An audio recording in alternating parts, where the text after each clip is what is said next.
जय Hind everyone, this is Pintu from IIT Bombay. JEE main 2016 में electrostatics से आया हुआ एक बहुत ही अच्छा कॉन्सेप्चुअल क्वेश्चन को हम लोग डिस्कस करेंगे। बेसिकली ये क्वेश्चन गॉस लॉ पर बेस्ड है। तो इस वीडियो के बाद आपको गॉस लॉ पे फुल क्लैरिटी हो जाएगा और वीडियो के अंत में हम गॉस लॉ से रिलेटेड कुछ इंपॉर्टेंट पॉइंट्स रहता है उसको हम बताएंगे। तो वीडियो को एंड तक देखिएगा। तो चलिए इस क्वेश्चन को देखते हैं। ये क्वेश्चन क्या है?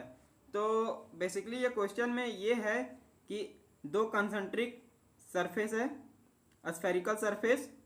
अब इसका रेडियस ए है और इसका रेडियस बी है और बीच का वॉल्यूम चार्ज डेंसिटी दिया हुआ है ए अपॉन आर, मतलब ये रेडियस पर डिपेंड कर रहा है।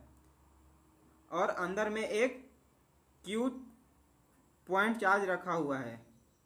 तो हमें इसमें बताना ये है कि इस ए का वैल्यू क्या होगा ताकि अंदर का जो इलेक्ट्रिक फील्ड हो वो आर से इंडिपेंडेंट होना चाहिए। तो ये बताना है हमें। तो इसके पहले हमको ई का वैल्यू निकालना होगा, इलेक्ट्रिक फील्ड क्या है सो। तो इसके लिए हम गॉस लॉ अप्लाई करेंगे। तो गॉस लॉ में होता है E dot D A is equal to Q in by epsilon not. अब ई इलेक्ट्रिक फील्ड वेक्टर जो कि रेडियल डायरेक्शन में होगा और एरिया वेक्टर भी रेडियल डायरेक्शन में होगा। जो ये गॉसियन सरफेस का एरिया है तो वो दोनों रेडियल डायरेक्शन में है।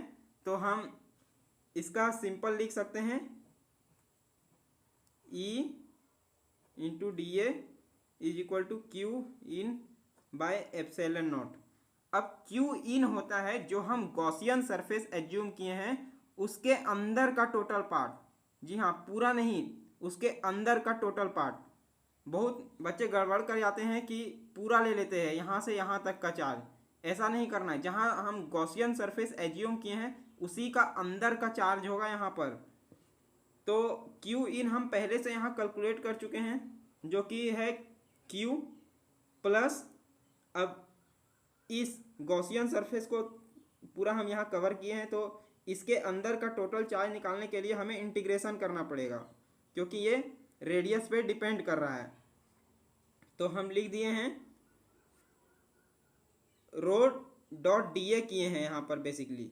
तो रो का वैल्यू आर डैश रेडियस पर, क्योंकि यहाँ पर हमें एक आर डैश रेडियस पर डी आर डैश थिकनेस का एक वॉल्यूम एलिमेंट बनाना पड़ेगा, तभी हम इसका टोटल चार्ज निकाल सकते हैं। बेसिकली ये रो इंटू डी ए किया हुआ है और उसका इंटीग्रेशन किया हुआ है ये। तो रो का वैल्यू अपना हो गया आर डैश रेडियस पर a upon r dash into 4 pi r dash square d r, और इसका इंटीग्रेशन करने पर अब ये इंटीग्रेशन ए से आर तक होगा, ए से बी तक नहीं। यहीं पर गलती कर जाते हैं। तो ये ए से आर तक होगा। तो इसको इंटीग्रेशन करने पे ये आता है Q in is equal to Q plus 2 pi A into R square minus A square. तो इसको हम यहाँ यूज करेंगे अभी। तो पूरा गॉसियन सरफेस पर इलेक्ट्रिक फील्ड कांस्टेंट है तो ये बाहर आ जाएगा और डी ए का इंटीग्रेशन सिंपली हो जाएगा 4 pi R square, D A का इंटीग्रेशन हो गया is equal to Q in हम अभी सॉल्व करके निकाल चुके हैं इधर, Q plus 2 pi A into R square minus A square. अब इसको हम अरेंज करेंगे, ये पूरा टर्म को इधर भेजेंगे तो अपना ये सिंपल बन जाएगा Q upon 4 pi R square plus ये यहाँ से बनेगा 2 पाई आर स्क्वायर, यहाँ ख़त्म होगा तो ए बाई 2 बनेगा माइनस यहाँ से बनेगा अपना 4 पाई आर स्क्वायर, तो यहाँ से बनेगा ए स्क्वायर अपॉन 2 आर स्क्वायर। तो अगर इसको अच्छा से हम अरेंज करें तो कांस्टेंट टर्म तो ये है ए बाई 2 प्लस साथ में क्या है Q upon 4 pi R square minus A square upon 2 R square. अब क्वेश्चन के हिसाब से देखें तो वहाँ बोल रहा है रेडियस से इंडिपेंडेंट आना चाहिए इलेक्ट्रिक फील्ड। तो इसके लिए हमें क्या करना होगा, इसका मतलब है कि ये जो अंदर का टर्म है आर पे डिपेंड कर रहा है, ये जीरो होना चाहिए। तो इसको हम कर देते हैं सिंपली जीरो से इक्वेट।